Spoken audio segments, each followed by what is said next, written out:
Great good morning, everyone. It is a beautiful Tuesday, March 31, year of our Lord 2026. My Cordaro Jewelers watch tells me it's 9:09 a.m. This is the Bob Cordaro Show. I am he. Broadcasting today from the United States of America, the indispensable nation once again. It's also the place where the brave, like veterans we lost today, we lost this year, but salute today thanks to John Basiliga and his great Serenity Care senior communities. Like Joseph Yakelavich, Pittston, Carlos Selly, Peckville, Charles McDermott, Clark Summit. The United States of America, founded with the certain knowledge and understanding that government will not be, cannot be, should not be our parent, our guide, our salvation, our direction. Not any of these things, but is nothing more than a necessary evil we require to organize and protect society. The United States of America, the country where for the first time in human history, freedom was declared to be an unalienable right granted to each individual by God. Freedom couldn't be parceled out to groups. It couldn't be controlled by government or government officials because our great American Constitution ensures and codifies freedom of speech, freedom of religion, freedom of association, economic freedom, and freedom of the press, whether they use it to lie or not. Now, armed with these freedoms, and only because they had them, a ragtag bunch of immigrants, rejects, and their progeny created the richest, most powerful, most culturally diverse and accepting nation ever to grace our planet Earth. America, the only place specifically invented and designed so that every American can live their life in the manner they choose, unlimited by their background, upbringing, race, color, or creed, unhindered by the government or those who would use government to control others for their own comfort, benefit, or power. This Bob Cordaro Show, it'll always be convincingly conservative, lovingly logical, proudly and passionately patriotic, and reliably right. And so with that essential preamble dealt with, we can gavel to order this meeting of the Club for Common Sense, promising you that our commitment to common sense is so ironclad. It is so substantial. It is so important right here that we will provide a sanctuary of sanity for all of you in a world where academia, the bureaucracy, public union leadership, and the Democrat Party have all gone insane, completely insane. And so we need our sanctuary of sanity. We need normalcy because at some point, people that you had previously looked up to, you want to say, what? Am I wrong here? Did I miss something? Well, no, you didn't. It is them. It's not you. I promise. Hey, this hour of the program brought to you by our friend and our trusted real estate advisor for Florida, Tina Morocco. She works for Premier Sotheby's International in Naples, Florida. You could look her up there, or you could go right to the source, Tina Morocco, MURACCO.com. You need somebody to guide you through your choices and your options if you're looking to invest in Florida. She is your trusted guide to Florida real estate, specializing in Southwest Florida. An interesting question posed to Victor David Hansen there. And, of course, from Family Guy. It basically a description to a T of this past weekend's No Kings idiots. And I'm sorry. We love you. There's might be some genuinely sweet people among that group, but you're stupid. And you need to be told that so that there's a chance that you could wake up. You really have to. Rich McHale, he says he's got a little joke for us. It's off the beaten path, but we'll give it a chance. He says, as I got into bed last night, she said, "You're drunk." I said, "How do you know?" She said, "You live next door." Well, there we go. I'll go with that. I read it. Not bad. But it's not as sad and silly as the fools running around. And I've got to tell you, again, guaranteed there were sweet, normal people amongst these crowds who would just spot off. Like there was the elderly white woman who said, "Oh, no, the blacks, they can't come. They'll get arrested and abused and blah, blah, blah." You just said her statement was so insanely, and this is the mentality of those who were protesting. This is the mentality of our political opposition, of the Democrat base. They don't know what they're doing. They don't know what they're talking about, but they are talking.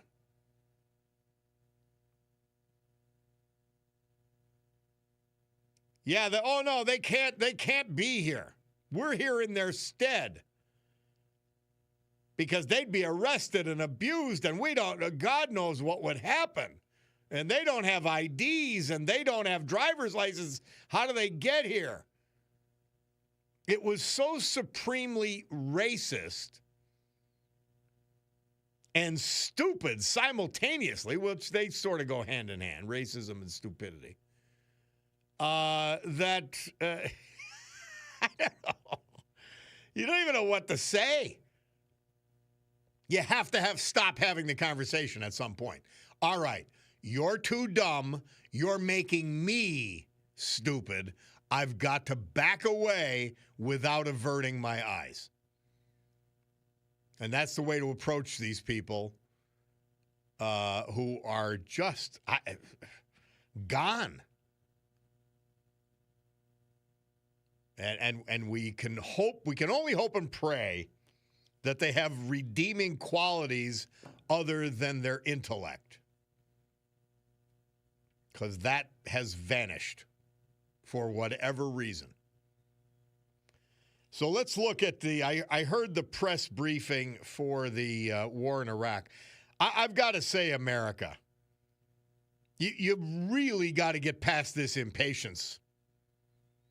We are 1 month in to an effort of ending the regime which has destabilized not only the Middle East, but the world in many ways. They've supplied the Russians with drones. They've supplied the Chinese with oil. They've paid for Hamas, Hezbollah, and the Houthis. All right, what else do you need here? And they have proclaimed their apocalyptic vision of ending the world, inciting World War III intentionally to bring back the 12th Imam. Their end of the world. And they were building 100 ballistic missiles per month. They were, by their own admission, months away from building 11 nuclear weapons with stockpiles of enriched uranium. Now, what am I missing here? That the preemptive attack, which was actually a defensive move, was out of line or was premature. And again, I give all the credit in the world to Donald Trump. He knew the implications. He knew the economic disruption. Probably knew the impatience of the American people, which is, it's gotten to a level of childishness. He knew what the enemies of the country would say, and I'm including those internally. We call them the Democrat Party. And he could have waited till after the midterms. Well, after the midterms, there would be another 1,000 ballistic missiles and very possibly one or more atomic weapons, which could wipe out Israel, which they called a one-bomb country. Remember, Israel's about the size of New Jersey.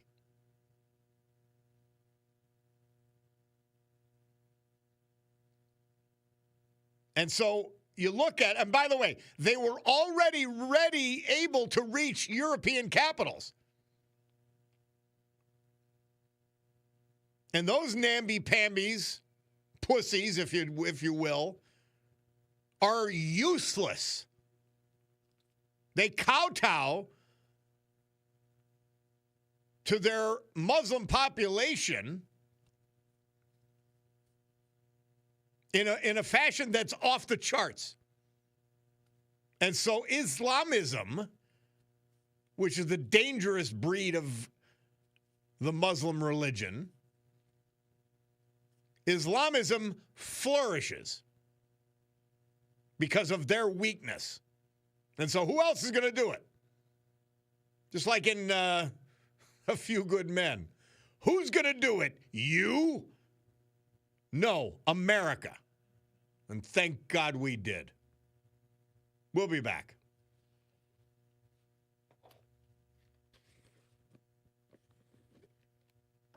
Oh, Bulldog. Bulldog. We want to go to commercial.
Chuck Berry.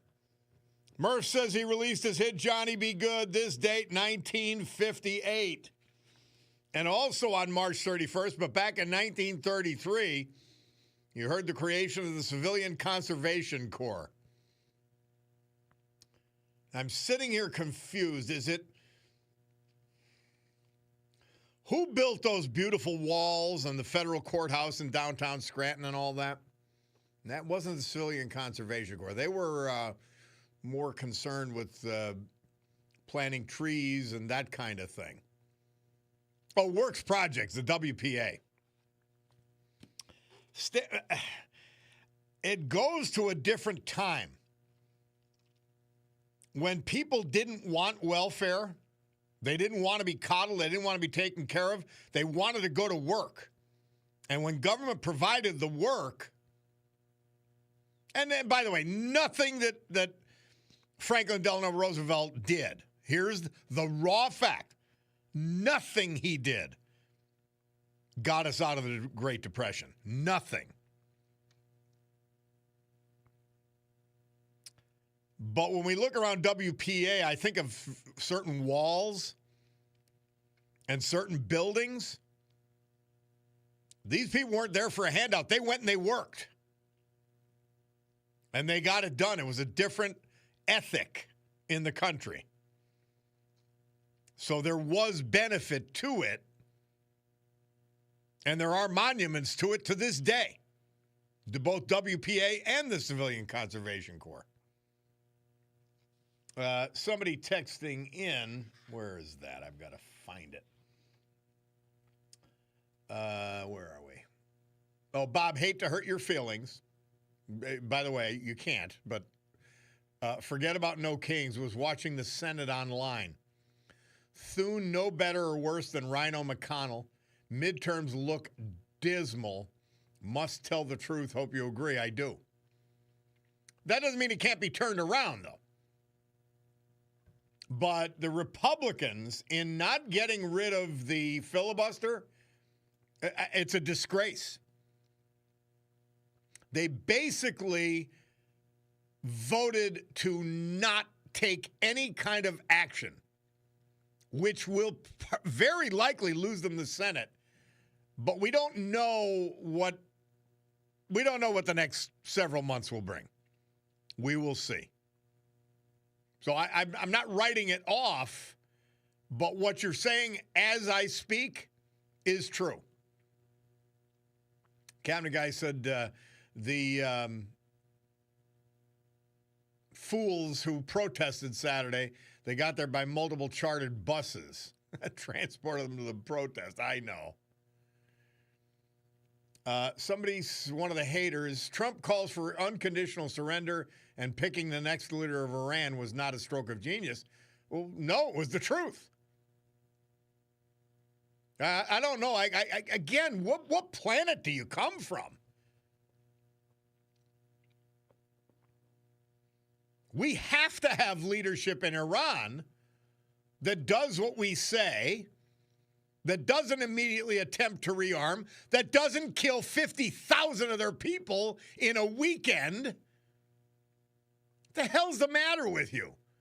That doesn't control the Strait of Hormuz. Somebody texted, Bob, you're spot on regarding Iran and the war. Get behind our president, Americans. Let's go. We are free and powerful because of our ancestors. Please, people, get your heads straight. Put your brains in gear. LTS always. Amen. I mean, and by the way, we tried everything to prevent Iran from being insane. But their leaders are insane. They're greedy pigs. They're religious zealots. They want and believe they have the right to control the world and kill people, their own and others. What part of that is the left and the idiot Democrats not getting?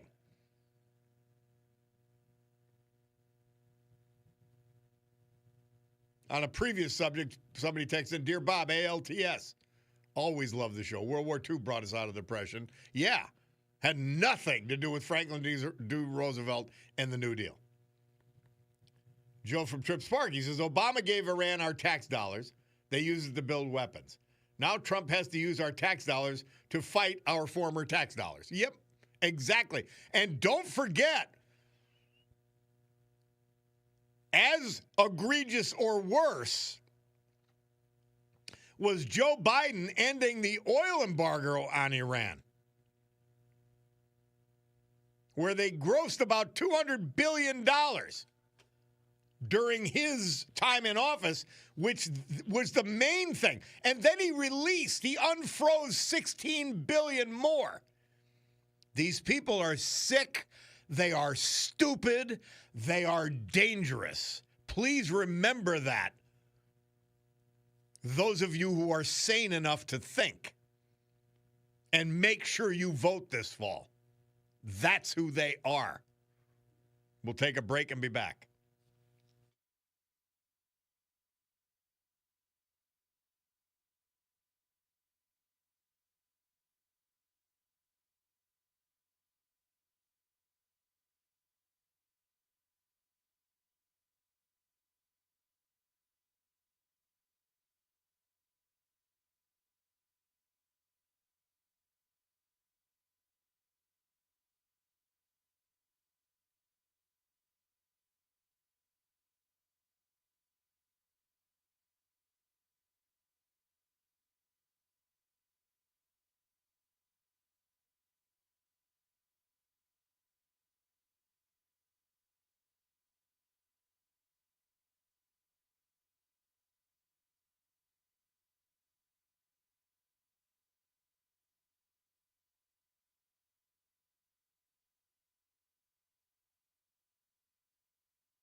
Our Veterans Tribute this hour, as with every hour, this day as with every day, brought to you by our friend of the veterans, amazing patriot, John Basiliga.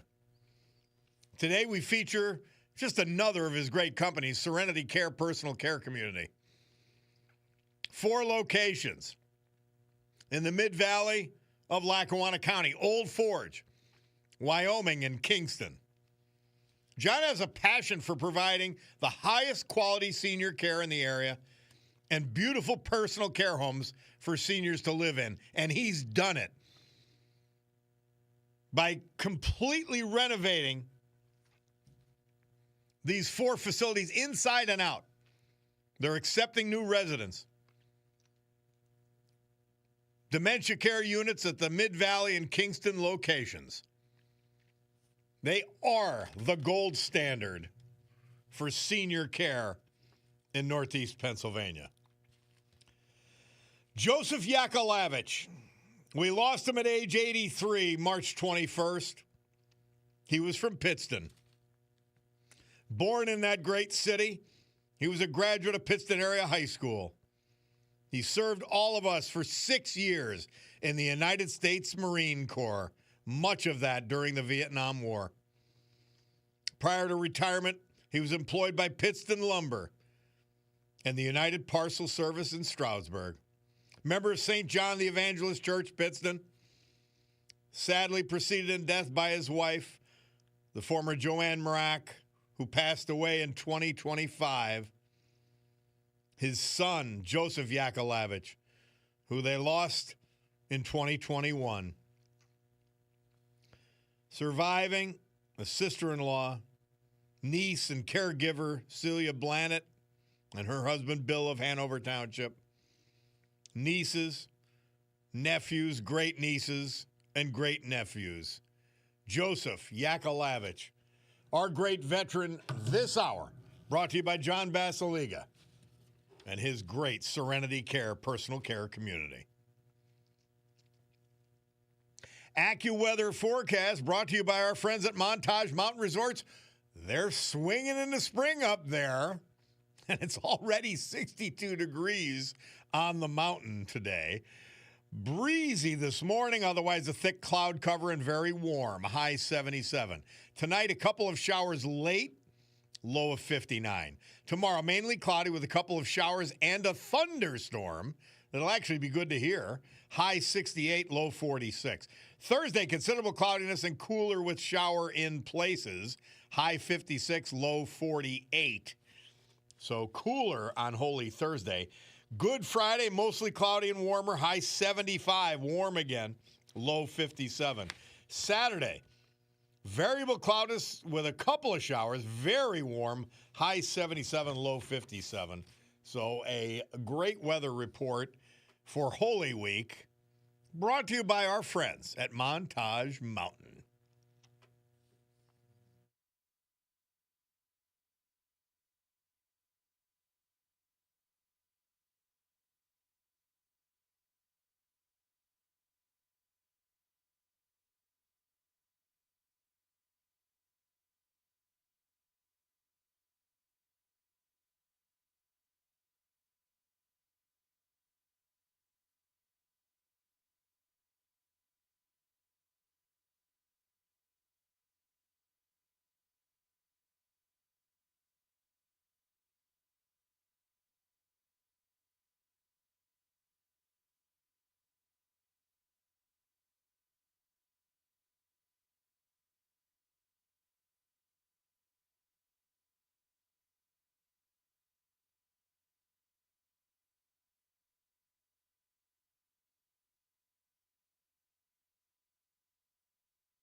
Well, Murph amazes me every day.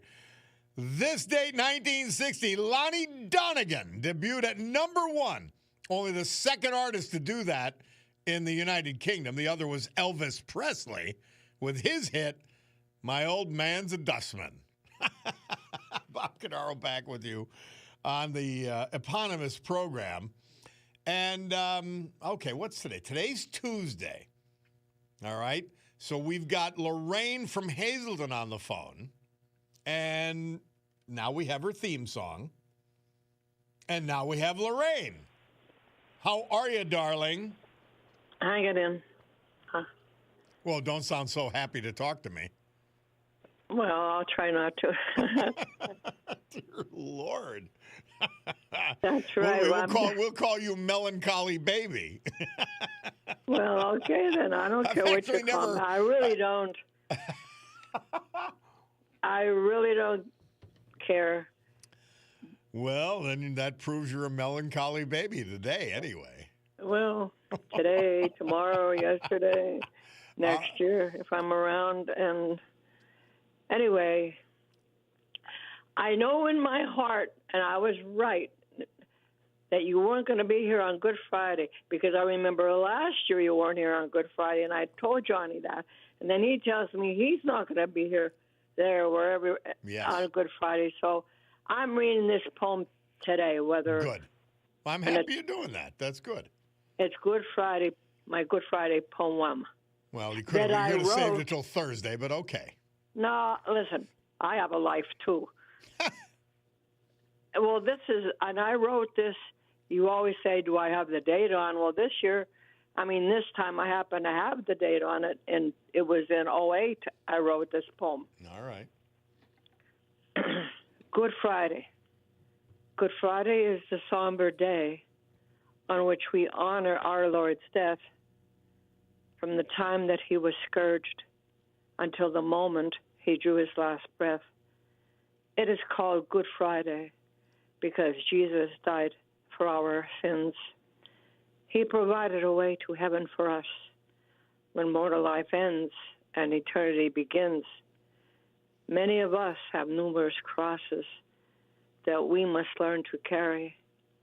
Some may be large, while others small, but I do know that the intensities can vary. Therefore, when you become discouraged and everything seems at a loss, please ask Jesus to help you as you humbly gaze upon the cross. Very nice. Very nice. You know what I do on every Good Friday? Go to church. I watch The Passion of the Cross by Mel Gibson. And it is, if that doesn't wake you up for what Good Friday is really about, nothing will. Or go to church and kiss the crucifix, too. Well, is it Holy Thursday or Good Friday that you go to the three churches? Which is it? To the what? You go to three churches. Oh, no, that's Holy Thursday evening. You go to 7 churches, I think. No, it's not 7. Yes, it is. Yes, it is. I'm gonna respectfully disagree with you. Baloney. No. I was just listening to a Catholic network not too long, just the other day. Mm-hmm. And I even remember doing it myself. 7 churches. It could even be more, but it's more than 3.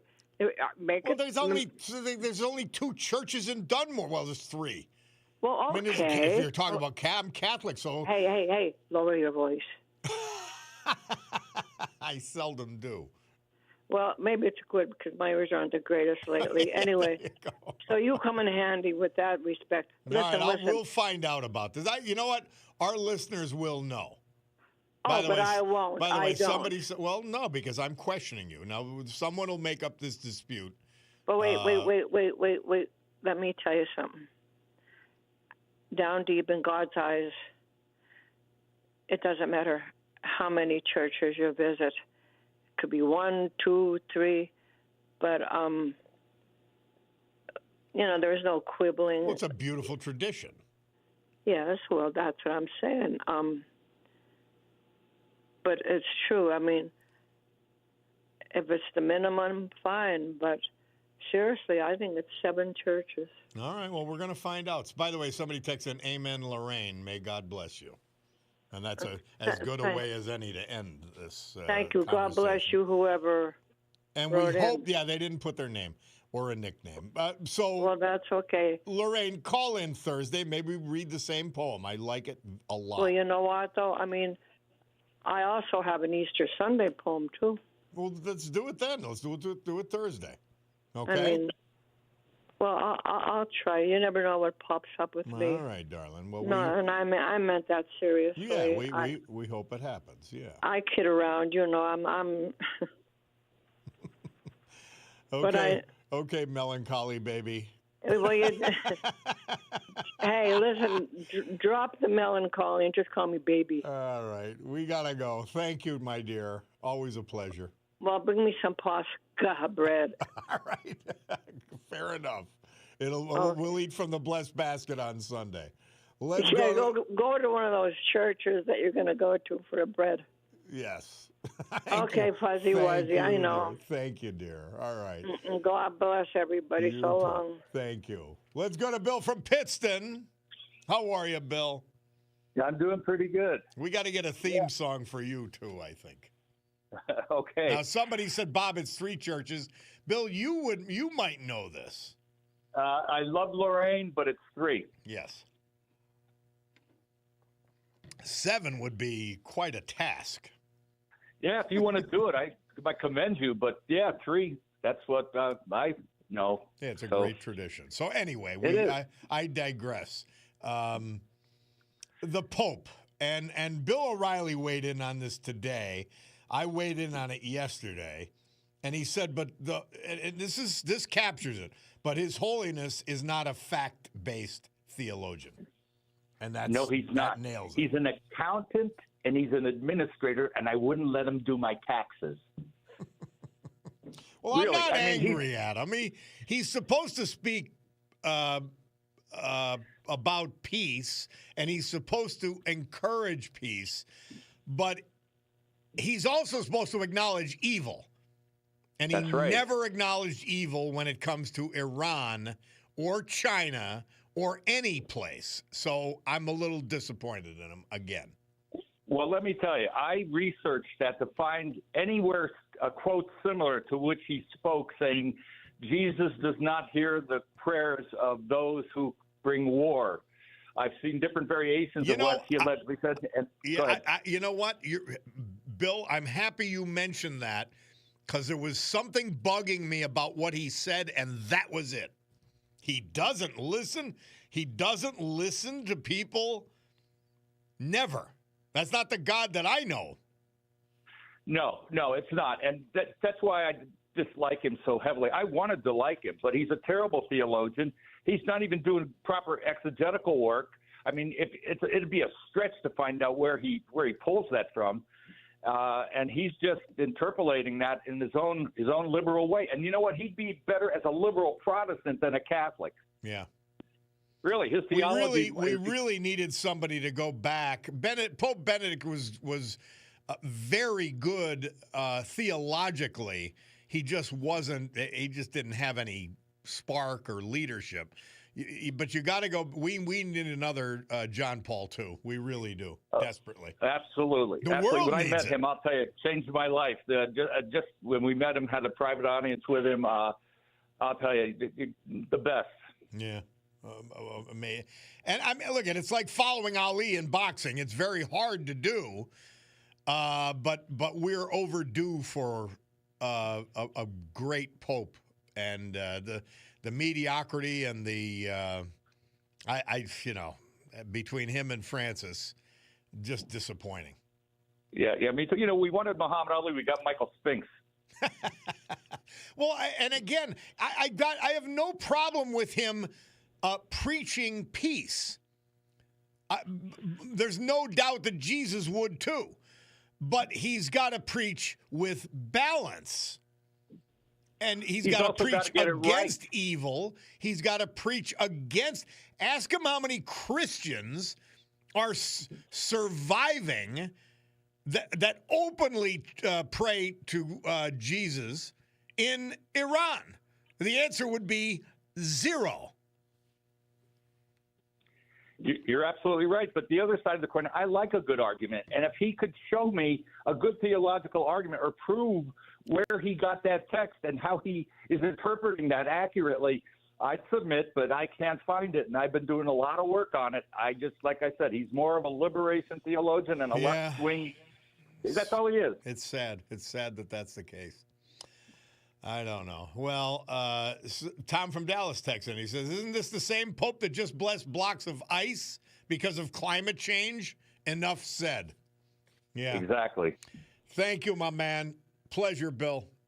My Ricardo Jewelers watch tells me that it's going to be 9:50 on the nose momentarily.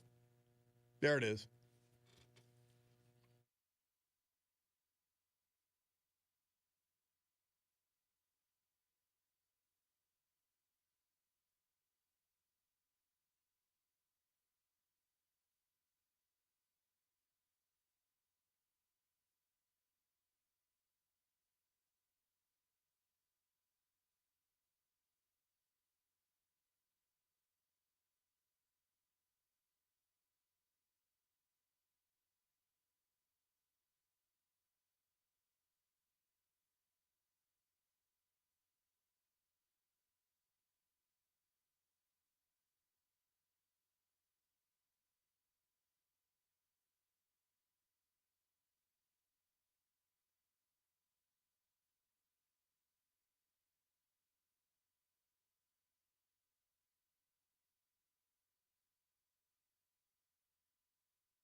Roy Orbison. Love him. This date, 1962, he moved up to number 4 with his hit Dream Baby. That would have been a good finishing song. I wasn't paying attention. Bulldog, we'll finish with Heart. We'll finish with Heart. Bob Cordaro back. Somebody texts the cabinet guy. The Roman Catholic Church has gone way too far to the left. They need to stay away from politics. I know it. I don't get it. And my man Fred Duckman, he a joke that's just, he texted in a pun, a joke. I don't know what you'd call it, but it's just awful, so I'm not going to read it, Fred, but I appreciate that you tried.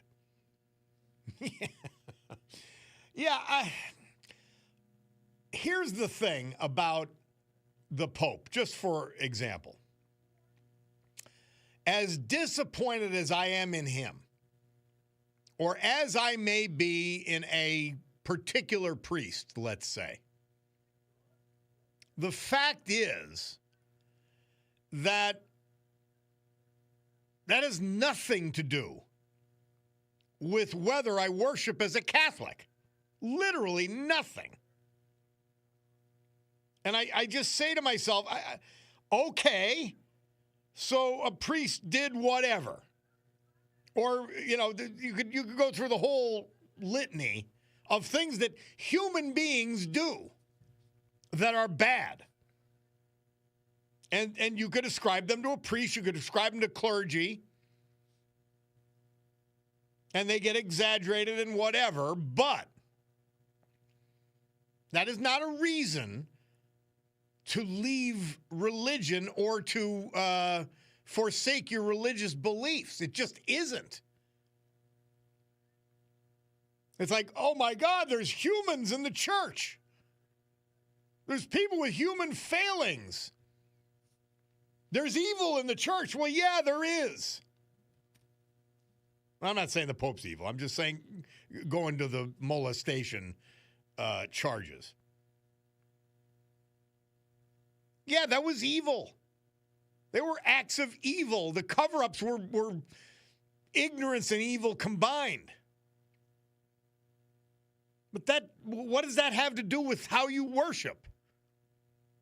That's the human condition. That's what humans do. So this Pope will not deter me from my full belief in my Catholicism. He just won't. It's not going to happen. No human is capable of doing that to me. And the same should be true of you. Well, one thing human hands have made are the Picardo Jewelers watches. Raymond Weil, Breitling, Oris, Longines, Michelle, Shinola, Luminox, Swiss Army, Seiko, Tory Burch, Victorinox, Bulova, G-Shock, and of course, well, there's more, but there's also my great Picardo's watch. I just love that it says Picardo's right on its face. And that tells me it's 10 o'clock. In fact, it's 10:01. So we've got to go to the news. Let's do that. Brian Hughes will have it. Then we'll come back. It's the Bob Cordaro Show.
Great good morning, everyone. My Picardo's Jewelers watch tells me it's 10:06 a.m. here in the great Northeast.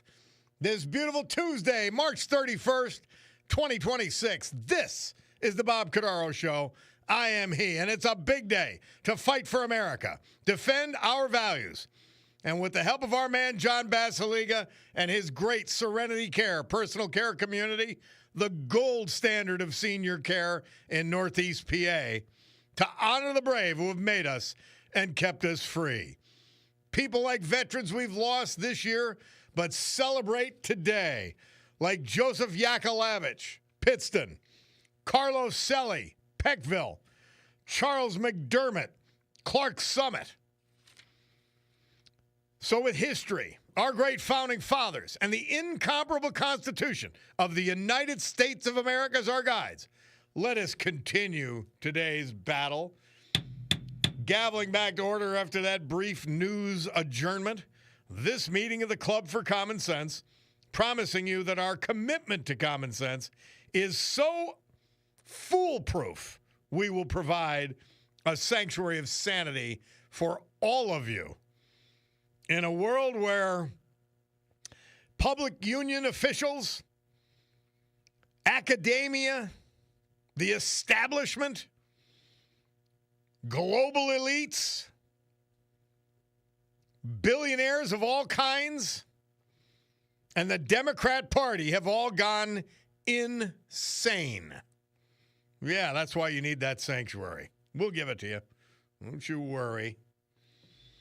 So I got to morning mass today, and man, it just starts my day off right. It really it discombobulates my preparation for the show because it's at 6:30. So obviously I have to get ready, all that.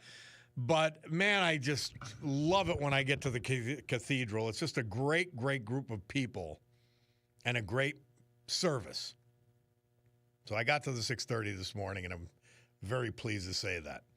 Well, one of the things that I don't even know if we've talked about it before, but it's something called Operation Market Garden. And it was back in 1944 in September.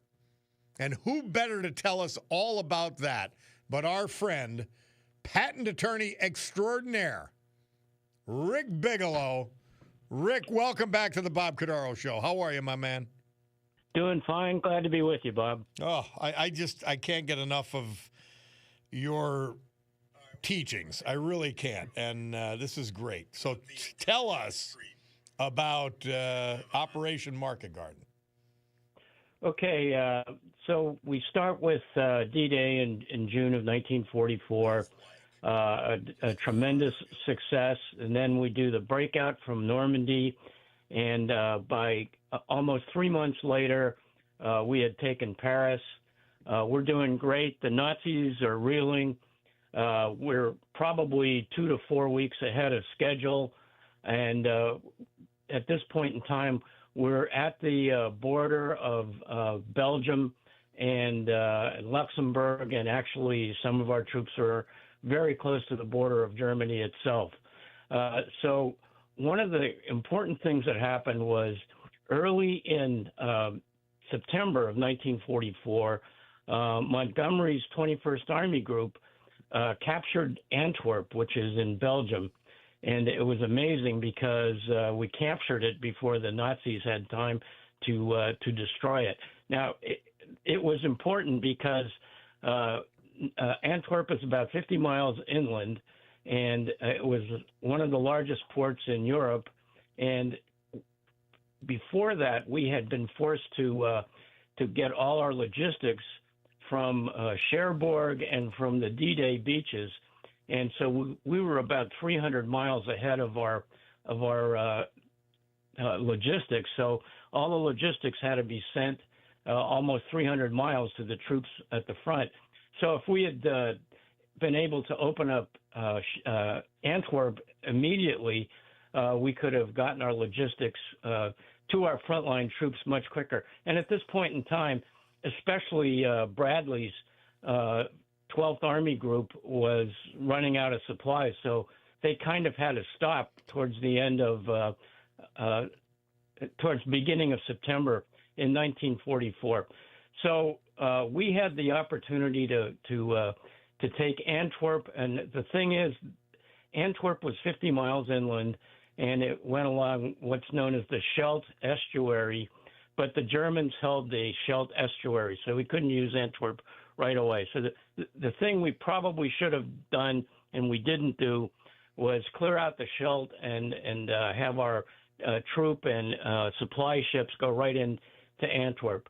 But Montgomery had other ideas. Ike was in overall charge of the Allies at this point in time, and he and his staff favored a broad front approach, taking over the Low Countries of Holland and Belgium and Luxembourg and going into Germany itself. Montgomery came up with an audacious plan. What he wanted to do was have a huge airborne drop deep into Holland, or into the Netherlands, and that he wanted to secure bridges across many of the canals and rivers, and then take a right turn at the town of Arnhem and go right into Germany itself and head towards Berlin. This was completely out of character for Montgomery, who was normally a very cautious commander. But ever since his big victory at Alamein in 1943 in Egypt, he hadn't been doing very well. So I think he was looking for something spectacular to do to get him back on the good graces of everybody. So he didn't go clear the Scheldt. He came up with this plan that would jump off at the Belgium-Netherlands border and strike 65 miles towards the town of Arnhem in the Netherlands. This was going to be the largest airborne operation ever. It was going to have like 35,000 airborne troops, 2 American divisions, the 82nd and the 101st, and the 1st British Airborne Corps. They were actually going to go all the way to Arnhem. So right about this time, Ike removed Montgomery as head of all ground forces. Montgomery had been head of all ground forces from D-Day and all the way through the capture of Paris. And Monty didn't take this very well, so he wanted to do something spectacular to get his name back into the record books and into the history books. So just a quick word about the Netherlands, 12 provinces, current population of about 18 million. In 1940, the population was 9 million. In other words, it was about the same as New York City and Nassau County. So basically, a lot of people confuse Netherlands and Holland. There are 2 Holland provinces, which make up about 40% of the population of the Netherlands. But actually, the name of the country is the Netherlands, and Holland, South Holland and North Holland are just 2 of the provinces. So that clears something up for me. Yeah, I didn't know that. You always call it Holland, and it right. isn't. Yeah, and it's the Netherlands, and they speak Dutch.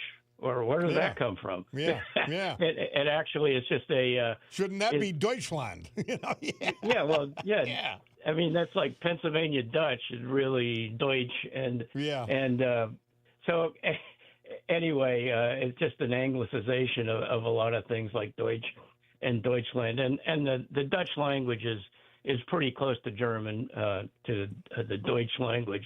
But anyway, so Monty wanted to have this huge strike into the Netherlands, and he sent a blistering letter to Ike and told him that his broad front strategy was all wrong, and he had a plan to end the war by Christmas, and he'd be willing to discuss it, but Ike would have to come to him because he was too busy and too important to get away from his troops even for 6 hours or something like that. So Ike, who had a bad knee and was in a cast, had to fly to Brussels to see Montgomery, and he told Montgomery, "Look, your plan is just nuts. You can't do it. You'll be beaten back severely. It's going to." Montgomery had wanted all the supplies that were coming in, and he wanted Bradley and Patton to stop. And Ike said, "Well," he compromised. And he said, "I will let you do this operation," which became known as Market Garden. "But if you make it to Arnhem, then we'll see." So, but you got to do it quickly because we got other things in the hopper to do. And so Montgomery and his staff only had a week to plan the whole operation. There were some disturbing intelligence reports from Dutch underground that there were German tanks around Arnhem, which was the ultimate goal of the operation. Other intelligence reports said, "Look, we know the Germans have been falling back and retreating in a disorderly fashion, but in reality, they're not retreating; they're regrouping." So, but Montgomery disregarded all these warnings. So the plan was it was going to be the largest airborne assault ever. 10,000 British paratroops, combined 25,000 American paratroopers from the 82nd and 101st. And then the British 30 Corps, which was about 50,000 troops and 800 tanks, would leave from the Belgian-Dutch border and head up what was a narrow road to Arnhem, which was about 65 miles. They expected to be at Arnhem in 2 days. So 35,000 paratroops, 2,000 aircraft, which were mostly U.S., 1,000 transports, 500 gliders, and 500 fighter bombers. So problems arose immediately, and the especially the Americans, didn't like this idea at all. Well, let's take a break there. Let's take a break there.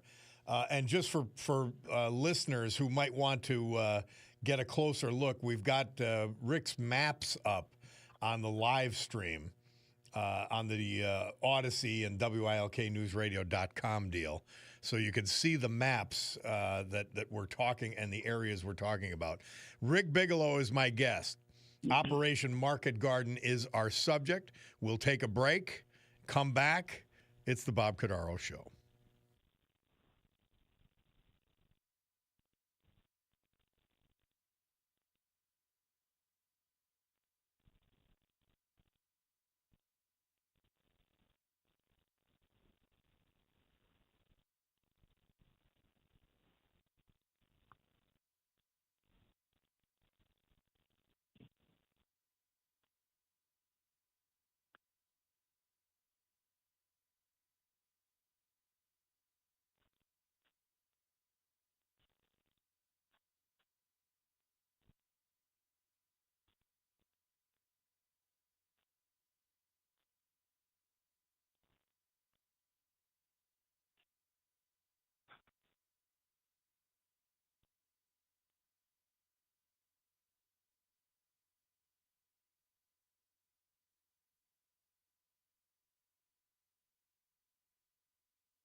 I-do-ho, I-do-ho, I-do-ho. Nice. Elvis. Murph says this date, 1962, he registered his 28th top 10 hit and 54th overall hit in just 7 years with Good Luck Charm, which moved from number 14 to number 9. And, of course, it would be unthinkable today. But, well, what am I saying? We just did it. This is Johnson dropping out of the presidential race. The primaries had already started.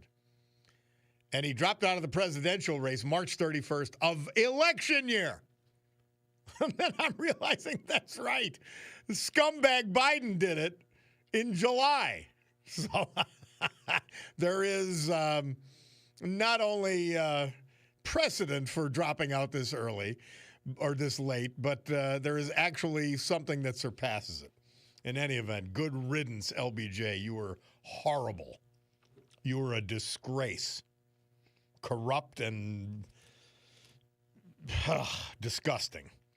I always say this. He and Jimmy Carter, they were the battle for who was the worst president in our lifetimes. And then Joe Biden comes along. His administration combines the malevolence of the LBJ administration and the incompetence of the Carter administration. The worst of all worlds, in any event. Hey, quickly, my man Father Muldowney, just answering on this, and people looking it up on AI were saying 7 churches to visit Holy Thursday. He says the tradition can be with either 3 or 7. So we're correct, all of us. Visiting the 3 churches would have a connection with our Trinitarian theology, believing in one God, 3 persons, Father, Son, and Holy Spirit. Everything's 3s in the Catholic Church. So, and by the way, I'd challenge you to find 7 churches that are still open on Holy Thursday. Well, we're in the midst of Operation Market Garden, and it wasn't a success. People forget these wars, they're not straight lines to victory, and I hope the American people are prepared for something to go wrong in Iran as well. But speaking of the World War II operation, Rick Bigelow's with us. Rick, let us continue. Let's go to the battle. Okay, so the morning of September 17th, the road from Belgium up to Arnhem was strafed and bombed. Then we had 82nd Airborne landed near Nijmegen. The 101st landed near Eindhoven, which was 2 stops along the road. And the first group of the British Airborne, which was about 5,000 men, landed about 8 miles away from Arnhem.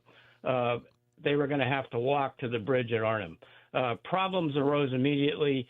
First of all, there weren't enough transports and gliders to carry everybody in on one day, so they had to schedule airborne drops of troops and supplies on 3 different days. A lot of the radios didn't work, so they didn't have really good communications. And one German officer inspected an Allied glider that had crashed, and he found a dead soldier in there who had the complete operation order for Market Garden, which was immediately given to the German generals. So they knew exactly what was happening. And the other big problem was, unknown to Allied intelligence or disregarded, there was an SS Panzer Corps right outside of Arnhem. So things went badly almost immediately. In the afternoon of the 17th, 30 Corps with infantry and tanks left Belgium, began moving up. They ran into stiff opposition almost immediately, only made 5 miles the first day, and they were well behind schedule. And Rick, correct me on this. Is something you had fed me. The commanding general of the British Airborne Division was missing for 36 hours on top of everything. Right. He got there, and his radios didn't work. He was 8 miles away from his objective, and so he needed to go find out what was happening towards the bridge at Arnhem, and so he gets in a jeep and goes there, and he's immediately surrounded, and he had to hide out in a Dutch resistance member's roof top loft for almost 36 hours till he finally made it back to his troops. So, what could go wrong had gone wrong, and the fact that they disregarded the intelligence about the German SS Panzer Corps was that was not good. So almost everybody ran into problems at the bridges. Within hours, the Germans knew exactly what was going to happen. The British tanks had to wait for infantry to show up before they went forward, and before long, the 30 Corps, which was going to reinforce the bridge at Arnhem, was way behind schedule. At Arnhem, 600 men of the British 1st Airborne managed to make it to the bridge on the first day. They were supposed to be relieved by further members of the British 1st Airborne Corps, but they never made it. So these 600 were attacked mercilessly for 4 days and 5 nights, and they finally had to surrender. The Germans quickly reinforced everything. The day 2, the 2nd Airborne drops happened, and this was another bad thing. I mean, the 1st Airborne drop took the Germans by surprise, but 2nd, 3rd, and supply drops didn't catch them by surprise. And many of the airborne troops that landed, both British and American, were cut down. And to make things worse, the supply drops, almost all of them went into the German-held areas. So not only that, but there was bad weather in England that caused delays in subsequent air and troop drops around Arnhem. On day 4, the Polish brigade, which was supposed to drop in on the 3rd day, because of bad weather, they dropped on day 4, and they were eviscerated by the German troops. 30 Corps eventually made it to the outskirts of Arnhem on day 5, but they stopped because the British had already surrendered the bridge at Arnhem, because they were down to about 100 men from their battalion of 600 and so, and most of them were wounded. At this point in time, it became clear that the battle was lost. The remainder of the British Airborne Division withdrew from Arnhem and the surrounding areas across the river, met up with other British troops. Of the 10,000 British airborne troops that jumped or glided into Arnhem, only 2,000 made it back to friendly lines. 8,000 were killed or captured. Many of the seriously wounded could not be withdrawn with their troops, and they were captured by the Germans. 4,000 U.S. airborne troops were killed, wounded, or captured, mostly in the 82nd Airborne. 1,730 Corps British troops were killed, wounded, or captured. By day 8, on September 25th, the operation was called off. So Market Garden had failed. The risky gamble to cross the lower Rhine at Arnhem, push into the industrial Ruhr Valley, and speed to Berlin was lost. Most importantly, I think, the opportunity to clear the Scheldt estuary and open up the port at Antwerp to Allied shipping had to be postponed by months. It wasn't until almost 3 months later that Antwerp was fully opened. Bradley's 12th Army Group was starved of supplies, and Patton's drive into Germany was put on hold. And this has real live consequences, because we are now going to run behind the Soviets, and we're going to give up and essentially cede Eastern Europe to the fall of the Iron Curtain. That is 100% correct. Oh, boy. And it was just one of those things where all along the goal had been to get to Berlin, but at this point in time, the Russians were much closer to Berlin than we were, and of course Stalin didn't care how many of his troops were killed on the road. Yeah. So he was just gonna go with wild infantry and tank assaults. So the biggest losers were the Dutch people. And of course, they had been invaded and the whole country taken over in 1940. And in the early days of Market Garden, they were wildly enthusiastic about the Allies being there. In fact, there were so many people clogging the streets through the little towns that slowed 30 Corps down significantly. So Rick Bigelow, 500 Dutch. Did this setback encourage Hitler and the Nazis to say, hey, we've got these resources. Let's put them together. And instead of throwing them at the Soviets, we're going to throw them at the West, and in the hopes that they'll either surrender or agree to our terms for peace. Do you think this loss led to that belief? Yeah. In fact, we know that Hitler withdrew some of his troops from the Eastern Front against the Soviets and put them into reinforcing Germany along what's known as the Siegfried Line, so that he wanted to have the Western Allies stop and negotiate, and then maybe he figured he could negotiate with Stalin. So these decisions, which were made quickly, had, like you said, had real world and long lasting implications for what was happening. My word, but, and historic implications as well. Really incredible. Yep. Rick, we thank you so much. I appreciate it. Important stuff. A battle that most have never heard from, although we did a tribute to a veteran who has a statue, an area veteran who has a statue in Holland to him for his involvement in Market Garden. But, man, the tragedy of these foolish generals, my word. Can I tell you one more story about Market Garden? Yes. Since there weren't that many U.S. troops involved, a lot of the U.S. war correspondents chose not to go. One who chose to go and rode in on a glider was a young correspondent for United Press named Walter Cronkite. Wow. Cronkite said, I saw there were wheels on this glider, and I assumed they were for landing too. And he said, so when they landed, the wheels came up through the bottom of the glider. Everybody's helmets flew off. Gear was going all over the glider. And somebody said, grab a helmet and get out. So he grabbed a helmet, got out, got down, and was crawling along, turns around and looks, and he sees a whole bunch of guys crawling behind him. He had picked up a helmet from a captain, and everybody thought he was a captain. I met Walter Cronkite once. He had this huge head.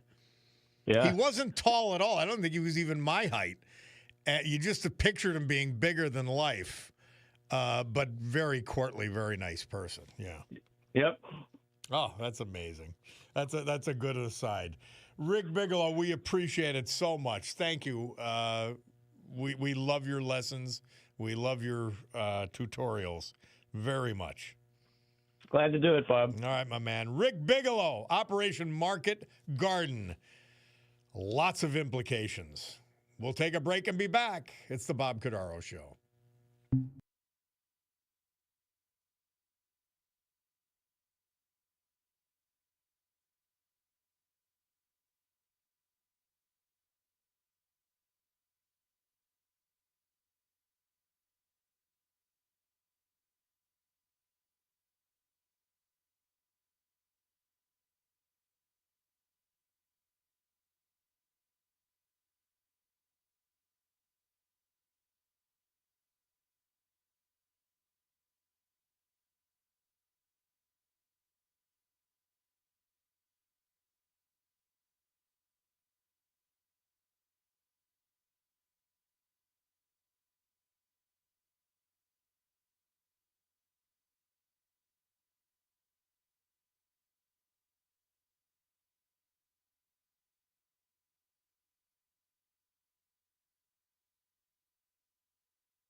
how important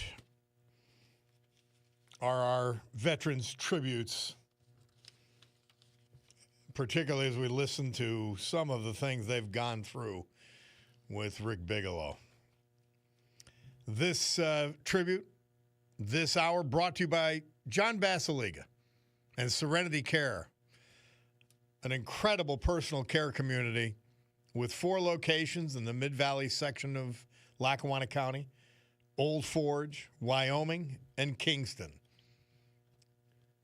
Dementia care services at the Kingston and Mid-Valley locations, all totally remade, and they are the gold standard of senior care in Northeast PA. Charles Francis McDermott. We lost him March 20th. He was 73. He was from Clark Summit. The husband of Anne Marie McDonald McDermott, born in Scranton. He graduated from West Scranton High School in 1971, where he lettered in track and swimming, was a member of the chorus and the projection club. He honorably served this country in the United States Army from 1975 to 1985, stationed in various places like Korea and Colorado. He was a disabled veteran, awarded the Good Conduct Medal 3 times, the Army Achievement Medal 2 times for meritorious service. The U.S. Army Certificate of Achievements at Aberdeen Proving Ground, and the Father Carson Award for exemplary service. He later graduated from Lackawanna Career Technology Center from their machinist course. He worked at Tobyhanna Army Depot in supply chain management. In addition to his wife, Charles is survived by his daughter, stepsons, granddaughters, and other family members. Charles McDermott, gone too soon at age 73. Our veteran this hour, brought to you by John Basiliga and the gold standard in senior care, Serenity Care Personal Care.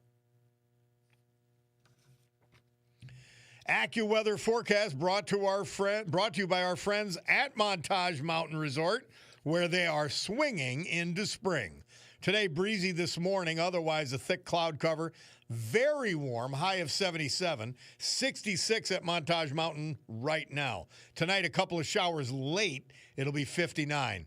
Tomorrow, mainly cloudy with a couple of showers and a thunderstorm, high 68, low 46. Thursday, considerable cloudiness and cooler with a shower in places. Holy Thursday, it'll be 56 with a low of 48. Friday, Good Friday, mostly cloudy, warmer again, up to 75, low of 57. Saturday, variable cloudiness with a couple of showers, very warm, high 77, low 57. And that is your weather report for this week as it stands at the moment from our friends at Montage Mountain Resort.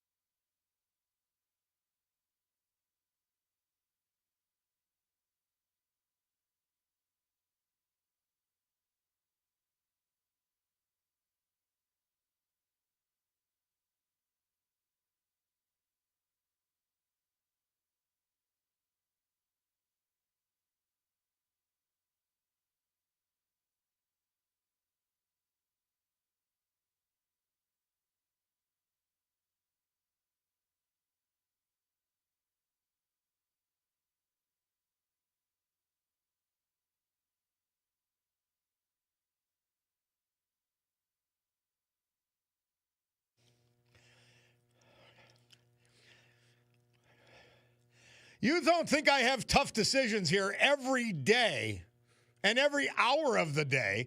I just got the horseradish recipe. But you know what?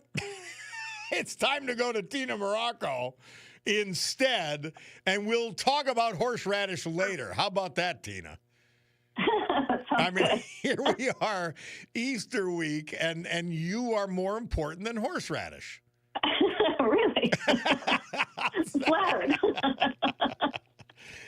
Well, Tina Morocco is Global Sales Advisor at Premier Sotheby's International Realty in Naples, Florida.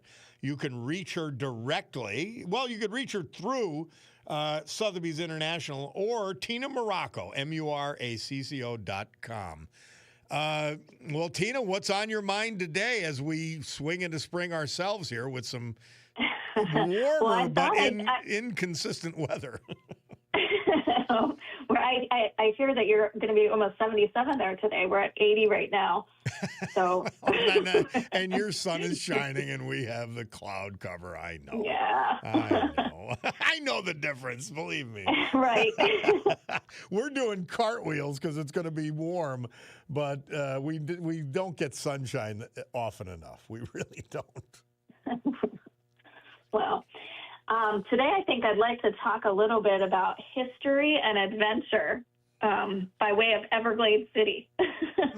Have you heard of Everglades City, Bob? I've heard of the Everglades, not Everglades City. How about that?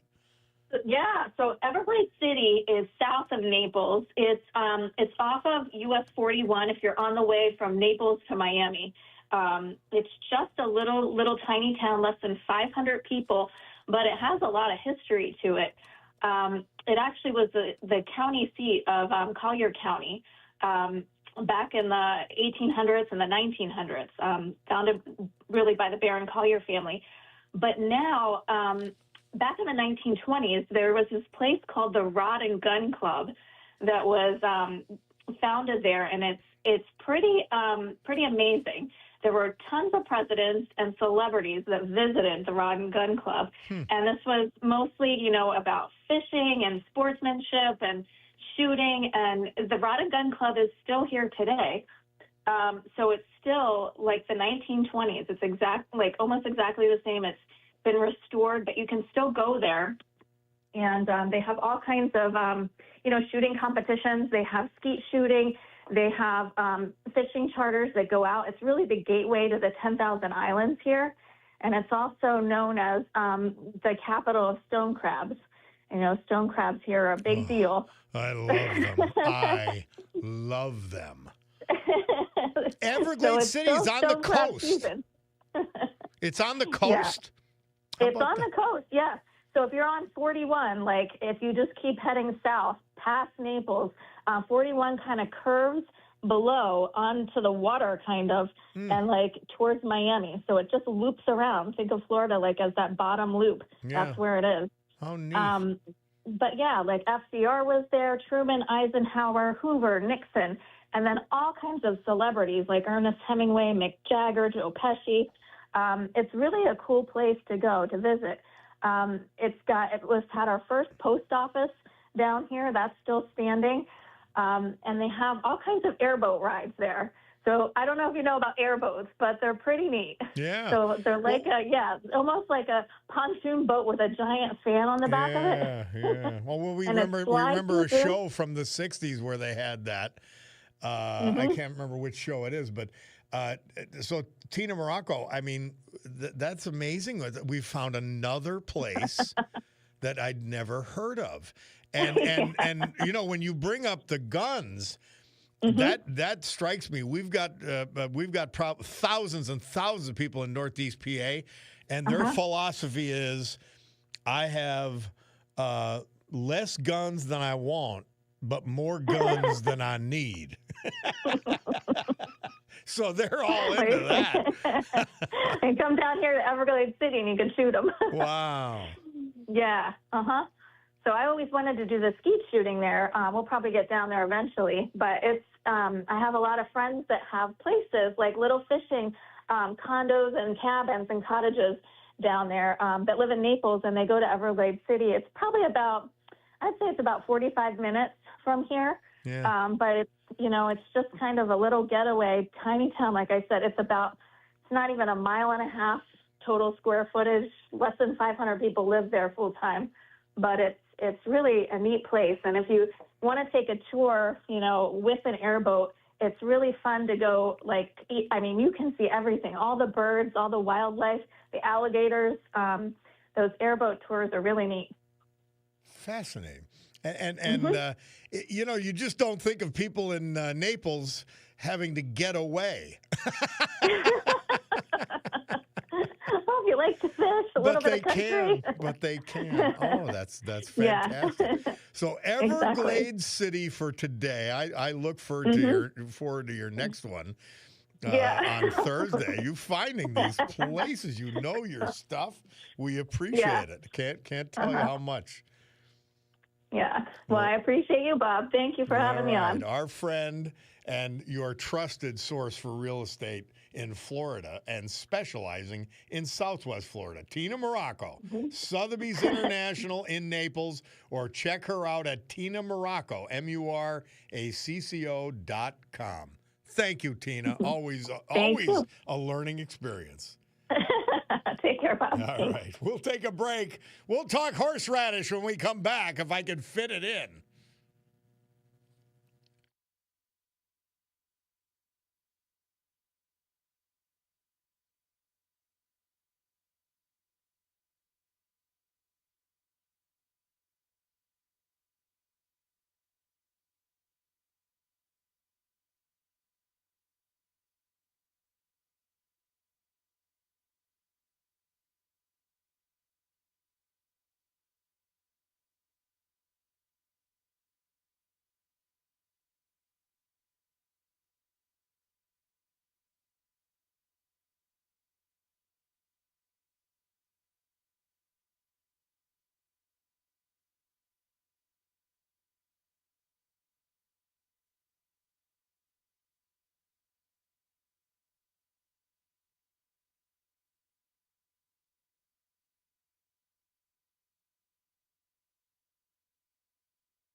The Guess Who.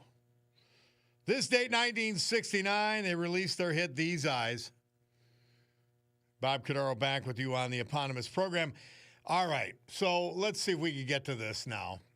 But this is important. But when Ms. Morocco said you were 77 today, I thought it was your age. You do not look a day over 76. See, this is why I don't let you guys do comedy. I just can't. You'll go all over the place. Somebody wanted to know, how's the pizza business out there? Look at, nobody has better pizza than Northeast Pennsylvania. If you could bring that magic down there, you'll make a fortune. Now, BR with this, and I'm going to repeat it more than once. I've kept it, I wrote it down because I know I'll lose the text in very short order because so many come in. This is how you make the horseradish. You peel one root of horseradish, 1 pound root or greater. You grate it into a large bowl, and you got to do it outside. It'll blow your nose out. And it's warm, so you can do it. Then you grate 2 to 4 cans of whole red beets. Empty the liquid from 1 can of red beets into the bowl where you have grated the root. Okay? Note, use less beets for stronger, more milder, which is what I prefer. Add and less beets for stronger. More for milder, less for stronger. Then you add 3 tablespoons of sugar, 1 teaspoon of salt, half a cup of vinegar, mix and enjoy. And you've got homemade horseradish. Remember that part about outside, though. It will blow your drawers off. And I'll give that again with time for you guys to write it down. If you're adventurous enough this Easter. Well, my Bacardo Jewelers watch tells me it's 11 o'clock. That means it's time for the news with Brian Hughes. So let's do that, and then we'll be back. Our congressman, Dan Muser, will be calling in. We'll return.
You know it does, and we're fighting it right here. Great good morning, everyone. My Cordaro Jewelers watch tells me it's 11:09 and change here in the great Northeast this beautiful Tuesday, March 31st, 2026. This is the Bob Cordaro Show. I am he, and it's a big day to fight for America, defend our values, and with the help of our man John Basiliga and his great Serenity Care personal care community, to honor the brave who have made us and keep us free. People like veterans we've lost this year, but celebrate today, thanks to John, like Charles McDermott, Clark Summit, Joseph Yakovlevich, Pittston, and Carlos Selly, Peckville. So with history, our great founding fathers, and the incomparable Constitution of the United States of America as our guides, let us continue today's battle. Gaveling back to order this meeting of the Club for Common Sense, promising you that our commitment to common sense is so solid that we will provide a sanctuary of sanity for you for the balance of this morning in a world where academia, the government bureaucracies at all levels, public union leadership, and the entire leadership of the Democrat Party has gone insane. So that's what we're here for, and proud to be. Now, quickly, I want to repeat this. Well, all right, we got Dan Muser on the blower, so we got to talk to him. But then after that, get your pens. Does anybody use a pencil anymore? I don't know. But if you've got a pencil, I'm going to give the horseradish recipe that has been provided to us every Easter by BR. And you're going to like it. And if you're one of these do-it-yourselfers, it's certainly worth a try. And if you do it while you're drinking homemade wine or something, all the better. Well, Congressman Dan Muser, he's been with this program from the very beginning. He has surged into leadership in the House of Representatives in a way that we have not seen before. In someone who's only been there a few terms. But he's right in the epicenter of things, and he's with us now. Our Congressman, Dan Muser. Congressman, welcome back to the Bob Cordaro Show. Bob, it is a pleasure to be with the chairman of the board of the Club of Common Sense. How are you? Doing great. Well, you know what? I said you're more important than the horseradish recipe. So I'm honored. I don't know about that, but I'm honored just the same. Well, it's been a crazy couple of months. The partial shutdown continues despite the House of Representatives doing its job.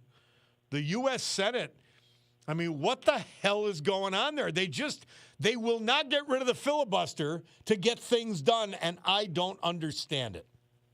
Yeah, look, we did our job, but you know what? Results are really all that matters, and we don't have those yet. But I will add this. It's very difficult in defense of the Senate, and us as well, at least we have a majority by a couple, to hold fast and negotiate with those who don't care about the damage done. Yeah. The other side at this point just is willing to let the house burn down, and they don't care, again, about the damage done. Results are not what's important. Control is what is important, and that's sad. People got to keep this in mind. You know, you got to forget. You never forget why we're even dealing with this right now. DHS, right? I mean, for 4 years, the Democrats, all of them, frankly, all of them, let in 15 to 20 million illegals. They let drugs in. They let refugees in. They let criminals in. They drove our costs through the roof for this. Crime, okay, the type of crime that we've been seeing, the murders, Sheridan Gordon in Chicago just a few days ago, terribly sad. And one of their Democrat leaders said she was in the wrong place at the wrong time. I mean, what are we dealing with here? Okay, Mayorkas. I almost got physical with the guy myself because he stood there lying to me, telling me how the border was closed, and I just got back from the border, and all I saw was drugs and mayhem. this is what they caused. And then, look at Minneapolis. This was sort of the center of it all. We send our ICE agents into Minneapolis where there's all kinds of corruption and issues, and they instigate a frenzy. Somebody very tragically gets killed, and now they use that to say we can no longer have ICE, we can no longer have border security, we can no longer have the things that are established to correct the incredible problem that they caused. Because we have over 1 million, 1 in 15, 1 in 20 of those illegals are hardened criminals, and that's a database statistic or fact, actually. So where are we? Let me get to that. The Senate sent over a bill to us, as everybody probably knows at this point, and it was not satisfactory. It solved a number of problems, but it pretty much gave the Democrats exactly what they wanted. It very clearly read that the final bill will pay $0, shall be $0 for border security operations, U.S. Customs and Border Protection, and U.S. Immigration and Customs Enforcement. Okay, just those. We skipped out there for a minute, Congressman. I'm not sure what happened, but is that on our end, Bulldog, or his? Oh, okay. Congressman, are you back? We skipped out for about 30 seconds there. Okay. Now, no, we don't have a good signal. We don't have a good connection here for some reason. Yeah, no, we lost a good connection. Okay. Can you hear me? Now, for that last moment, Congressman Dan Muser is our guest, experiencing some rare cell phone issues, but yeah, it's just not coming through. It's not coming through. You want to try us again, Congressman? Sure. We'll see let's see if we can reconnect and have it clear. All right. Would you like me to call back shortly? Well, let's see if we have you. Do we have you back now? Sorry about that. We expect it to be.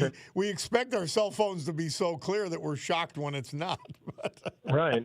I remember the bad old days when you had the car phone. Sure. How about now? I think we have you. I think we have you back. Okay. All right. To cut to the chase, what they sent over, if it would have also included, we're going to immediately get into reconciliation and add this all back in and add all the other important things that we need to do, such as the defense supplemental, border security, healthcare. But none of that was discussed. So our response was the CR.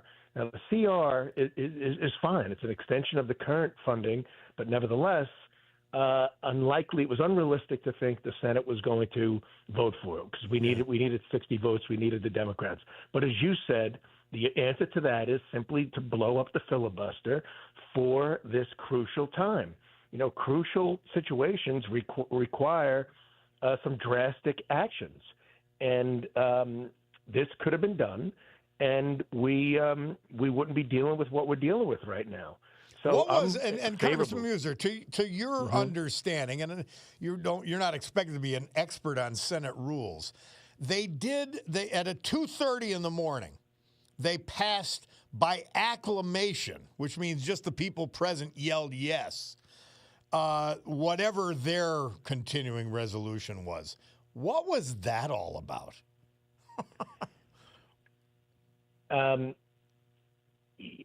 You know what? I just missed what you said.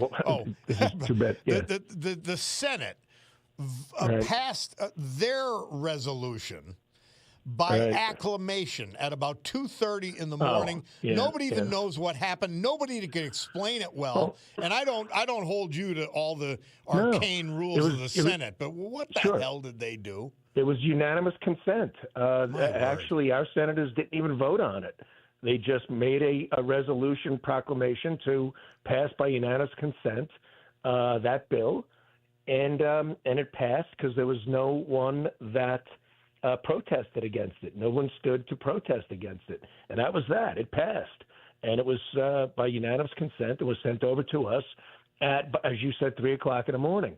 Unfortunately, I woke up at about 4 o'clock in the morning and glanced at my phone and could not go back to sleep after seeing this, and began reviewing it and all. And we spent the entirety of the next day talking with the speaker, talking among ourselves, going through our committees, trying to figure out the best thing to do. And in the end, we realized we couldn't do it. Now, I will tell you this. I would have given it more, it would have gotten more consideration, not necessarily by me, if the president had stepped in and funded TSA. I mean, we can't allow safety issues and lines and confusion and chaos and the fact that TSA agents simply were going to miss their second paycheck.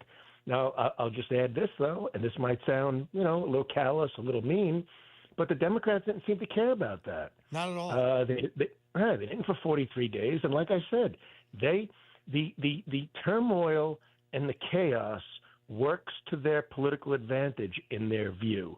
So your listeners got to understand that. I mean, you're dealing with someone here whom, when problems and issues and damage occurs, they think that's a political gain for them. Yes. They create the chaos. They blame Trump and the Republicans for the chaos. And then they don't care what the results of the chaos they've caused are. It's a disgrace. Congressman, can you hold with us through this break? Sure, and that's why people can't allow the midterms to turn things around. We'll talk about it. We've got to work. Right. We've got a lot of work to do. Congressman Dan Muser is our guest. We're going to take a break. We'll come back. It's the Bob Cordaro Show.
Seems like thin gruel for an entire movie, but I guess it worked.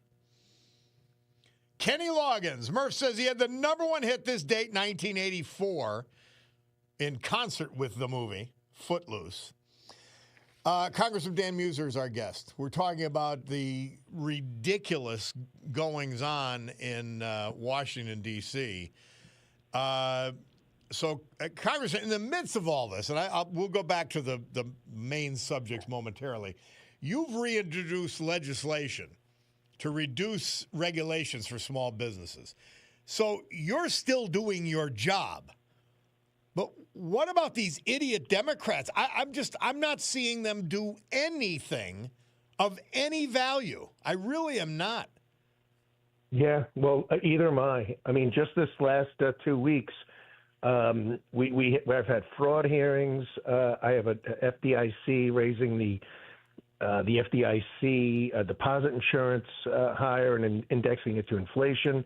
I have the Scams Act, which is we're putting together plans where social media cannot have websites that cause people to be defrauded or scammed.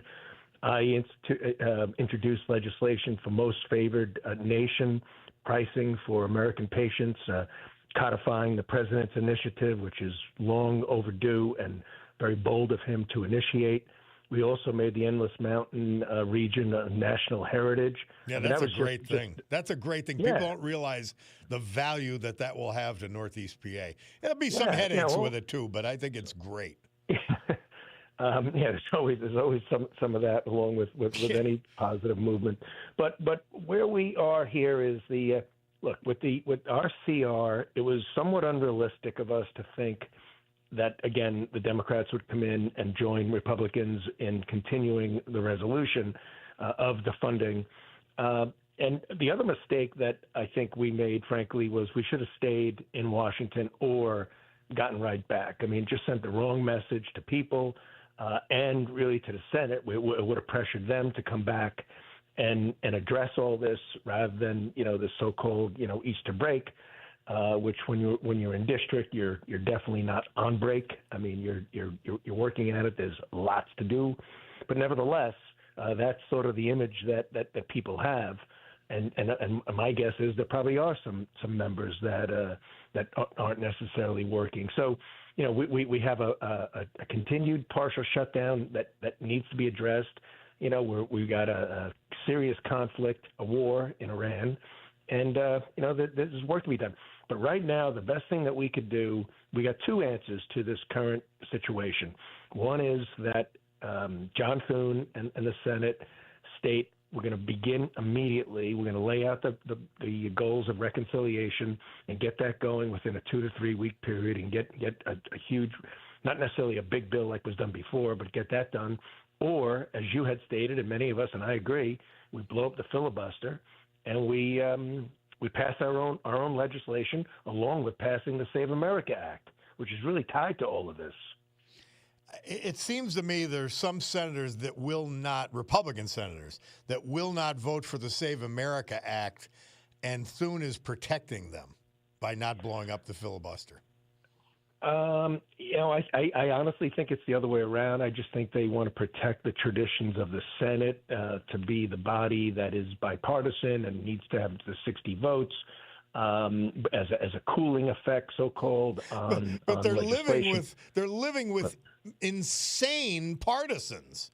Hey, you want to be? You can't be bipartisan with insane people. You can't. That's true. I agree with you, and that's why I think it's time we blow up the filibuster. These type of serious issues require serious action, and I'm all for it. I mean, it needs to be. I mean, they want to defund the law enforcement agency known as Department of Homeland Security. Certainly at any time. I mean, it's as important now as it was when it was established after 9/11. So, we need action. People want action. And Congressman Muser, let me ask you, there are people, and these are thinking people, friends that have been analyzing Washington, some of them who are in Washington, D.C. They're saying that there is still, in the United States Senate, there is still an anti-Trump sentiment among certain senators that they're carrying over into opposing things like the Save America Act, the getting rid of the filibuster. And that's frightening. Well, I'm sure there are. I think for the most part, where Republicans are together, and there are 2 or 3 out of 53, maybe 4, the Mitch McConnells of the world are gone, are on their way out anyway. They're not gone yet. Mm-hmm. You have people that have been there, from Nancy Pelosi to Steny Hoyer to Chuck Schumer, that have been there for 40 years. Yeah. President Trump comes in, just with a whole new way of thinking, a whole new way of thinking about our position in the world from an economic standpoint and national security standpoint, a whole way of thinking about how our so-called allies have been taking advantage of the United States through tariffs and other means. And he comes in and disrupts it. And I think puts us in the direction of strengthening our country, and that allowing us to drip by drip get weaker, and they can't handle it. So what you're saying is absolutely true. These lifers don't like the idea that President Trump's coming in here and taking control as opposed to their desire to keep control. Yeah, it's been a crazy circumstance to observe. And I say this to you pretty much every time in some form, every time we talk. You've got to be pulling your hair out. And it is well coiffed, I might add. Yeah. But you've got to be pulling your hair out with some of this insanity. And they so clearly hate America as it is and as it was created. I'm not sure if they hate America or or if it's truly Trump derangement syndrome, and they are completely brainwashed as to the direction that they want to take us. Because when you think that high taxes and minimizing our energy production and adding regulations and making government bigger and bigger and bigger and making the private sector smaller and smaller and smaller and weakening our position on trade, saying, it's okay, they have big tariffs on us, let's not impose tariffs on them, but let's tax the hell out of our own domestic businesses. Yes. Yeah, right. That is upside down and backwards line of thinking. But what is truly, Bob, what they want most? Okay, what they want most is and I mean the Democrats, a single party system. And look at the plan they have, from open borders to doing everything they can. They're dying on this hill to keep them here, to stop the deportations. They want them for the census moving forward, so they count in the census, so they can add congressional seats. They after that will pass their H.R. 1, which is federalizing of elections. They will pass amnesty, and they will add D.C. as a state, so they'll add 2 more U.S. senators.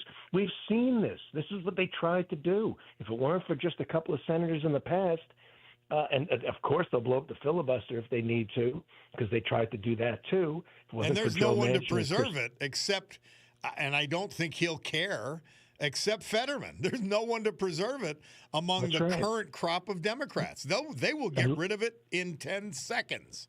That's right, and Fetterman's showing not really unbelievable courage. I mean, he's showing courage. He's showing the courage normal. that you'd expect to see in someone who can decide between right and wrong. And in the end, it's about establishing a one-party system and do that, and then they just declare checkmate. They'll get what they want. And look, that's a perspective that I honestly state in an objective way. I just see the moves they make and the plans that they have, and every policy that they tend to pass is in line with that. And we got to protect the fundamentals of what has made America great in the first place. Quite amazing.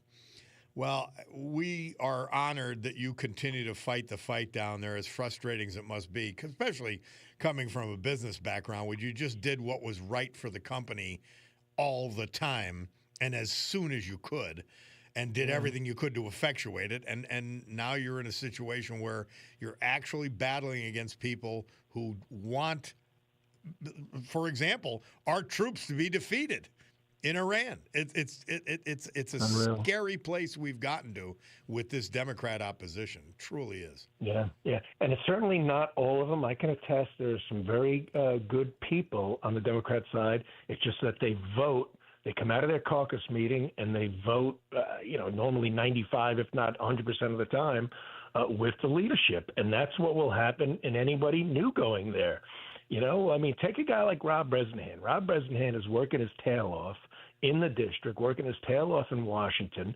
He speaks to the speaker as much, if not more often than I do, with work, behind, in a closed room setting. Yep. And he's getting the things that need to be done in a reasonable manner that is positive, that is productive, not about politics and symbolism, but about truly policy that strengthens in the short term and the long term our economy and our hospital systems and other things. And you're not going to get that. I mean, Democrats get control.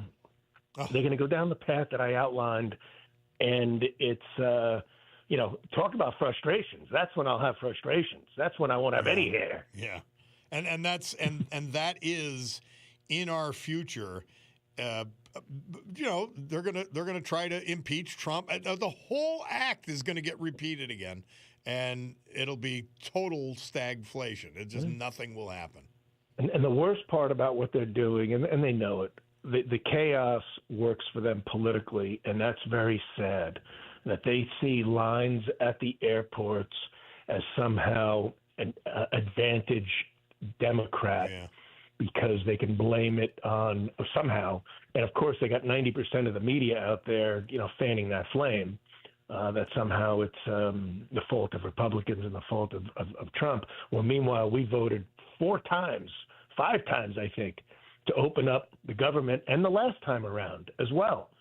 They shut it down because there's only one reason for it. They poll it, and they feel there are more people that agree with them than don't. Amazing stuff. Well, Congressman, again, thank you for fighting the good fight for all of us. We appreciate it. We are fortunate to have you and Rob Bresnahan as our congressman for Northeast PA. It's a big deal, and it makes a difference. Thank you so much. Thanks, Bob. Yeah. I'll certainly keep in touch. And look, in spite of it all, happy Holy Week, happy Easter, and best to everybody. God bless. All right. Happy Easter. We'll take a break. We'll be back. It's the Bob Cordaro Show.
Our Veterans Tribute brought to you this hour and every hour, this day and every day, dutifully, proudly, patriotically by John Basiliga. Today featuring his great Serenity Care personal care community, the gold standard of senior living in Northeast Pennsylvania. 4 locations, Mid-Valley section of Lackawanna County, then in Old Forge at the southern tip, Wyoming, and Kingston. Dementia care units at their Mid-Valley and Kingston locations. All 4 of these facilities have been completely renovated inside and out. They're accepting new residents. John has a passion for providing the highest quality senior care and beautiful personal care homes for seniors to live in, and he has accomplished that with Serenity Care. Carlo Celli, he was 93. We lost him March 13th. He was from Peckville. He passed away at home surrounded by his loving family. His wife of 56 years, Sylvia, passed away in 2019. Carlo was born in Peckville, a graduate of Blakely High School, class of 51. He then received a bachelor's degree in business from the University of Scranton. He was a standout football player at Blakely High School and the University of Scranton. A U.S. Army veteran, he served as a corporal at the Nike missile site in Tolchester, Maryland. For business and career, he was co-owner of C&O Furniture and Shelley Frame Shop until his retirement. During his life, he was an avid outdoorsman, enjoyed hunting and fishing. His grandsons attribute their love of the outdoors to the time spent with Nano. He took pride in his garden each season. He also spent time in the kitchen preparing his homemade sausage and prosciutto. Loved gatherings at the family cottage at Lake Wallenpaupack. Member of Sacred Heart of Jesus Church, Unico, Scranton Chapter, and St. Mary's Cemetery Committee, among other organizations. He's survived by his son, Carlo, and a daughter, Ann DiMatteo. Grandchildren, nieces, nephews, and other family members. Carlo Celli, our veteran this hour, brought to you by John Basiliga and Basiliga Hospitality. AccuWeather forecast brought to you by all of our friends at Montage Mountain Resort, which is swinging into spring even as I speak, especially when they see it's 67 degrees there. Today, breezy this morning. Otherwise, thick cloud cover and very warm. High of 77. I don't know if we'll get there, but it's pretty nice. Tonight, a couple of showers late. It'll go down to 59. Tomorrow, Wednesday, mainly cloudy with a couple of showers and a thunderstorm. High 68, low 46. Thursday, considerable cloudiness and cooler with a shower in places on Holy Thursday. High 56, low 48. Friday, mostly cloudy and warmer, 75 degrees, low of 57. Saturday, variable cloudiness with a couple of showers, very warm, high 77 and low 57. And that's your AccuWeather forecast from our friends at Montage Mountain Resort, a year-round place for fun.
The disgrace that is Joe Biden being honored by the Greenwich Neighborhood Association with a hometown hero banner, which is stolen valor.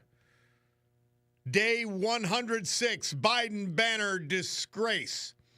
The Greenwich Neighborhood Association immorally, wrongly placed the hometown hero banner for Joe Biden in the Greenwich section of Scranton. They refused to take it down, even though they know now that it is meant for veterans and veterans only, not draft and service dodgers like Joe Biden. And we say on day 106, Greenwich Neighborhood Association, and if you know anyone who's a member, if you know anyone who's an officer, tell them, take the banner down. Put anything you want to honor this fool, this disgrace, this worst president ever, but not a hometown hero banner. Biden banner disgrace, stolen valor, day 106.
Somebody asking, Bob, what do you mean by day 106? That means, as far as we can calculate, it's 106 days that this banner, this unlawful, immoral, wrong banner honoring Joe Biden as a veteran, has been hanging in Greenridge section of Scranton.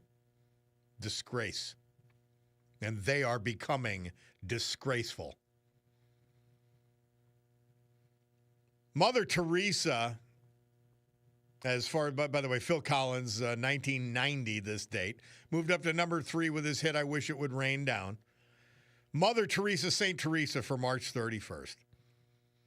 She says, today more than ever, we need to pray for the light to know the will of God, for the love to accept the will of God, for the way to do the will of God. That's Mother Teresa for today, St. Teresa. Thank you. Thank you, Mary Regina. All right. Now, do you have your pens ready? By the way, a lot of you writing in about these rhinos, and I'll tell you, they're very useful because they caucus with the Republicans until you really need them. And then they duck out. And I'm really disappointed in Thune. You got to start calling these idiots out and make them vote and make them live with their votes. And I'm talking about the Republicans. All right. Horseradish. It's Easter week. I'm going to keep this and mention it every day. But if you've got a pen handy, I think it's a good way to, semi end the day. Now, you peel 1 root of horseradish. You can go to the store and just ask them. 1 pound of root or greater, depending on how much you want to make. Okay? You grate it into a large bowl. Now, you got to do this outside or a heavily vented inside because it'll blow your nostrils out. So you grate it in a large bowl. Then you grate 2 to 4 cans of whole red beets. Empty, and depending on how many you use is how strong you want it to be. Empty the liquid from 1 can of the red beets into the bowl where you've grated the horseradish root. You use less beets for stronger, more for milder. So more for milder. Let's not get crazy here. Then you add 3 tablespoons of sugar, 1 teaspoon of salt, half cup of vinegar, mix and enjoy. And that's from BR. And we'll mention it at least once a day as we go through, because you never know. You might feel a little adventurous for the rest of the week or Saturday, and you'll enjoy it. I'm telling you, you just might enjoy it. We're finishing with Heart. Murph says on this date, 1986, they released their hit, Nothing at All, and I do love this song. So we'll be finishing with that. Somebody wants me to post the horseradish recipe on the Facebook. It's not my recipe, so I really don't want to. Okay? I don't want to take credit for it. It's somebody else's recipe. If you think I'm coming up with a recipe for horseradish, in any event, we want to thank Tina Morocco. She sponsored this hour. She is a global sales advisor at Premier Sotheby's International, Naples, Florida, their office in Naples. And she can be reached through Sotheby's in Naples or directly by going to Tina Morocco, MURACCO.com. She is your trusted resource and your trusted friend for Florida real estate, specializing in Southwest Florida. Well, guys, great to be with you. You know that. I didn't even get a chance to talk about Gunsmoke, or did I? I remember that show coming on, Festus, the whole gang. That was 1975. We played that history moment, the Bulldog did. I'll be here tomorrow and Thursday. I'll be off on Good Friday. I'll be watching The Passion of the Christ on Good Friday. And But we've got so much to talk about every day. Isn't it crazy? Because I see my Picardo watch sweeping towards noon, and that means we've got to go. And the Sue Henry show's next, Rob O'Donnell show after that. Somebody said, what's the difference? You're saying the recipe on air, so why not just post it on your Facebook page? I got to think about it. If BR gives me permission, I'll do it. But I'm going to read it tomorrow and Thursday. So as Bugs Bunny would say, unlax. We'll get to it. Guys, have a great afternoon. God willing, I'll be with you tomorrow morning. But for now, we've got to gavel to a close this meeting of the Club for Common Sense. Adios. Have a great afternoon.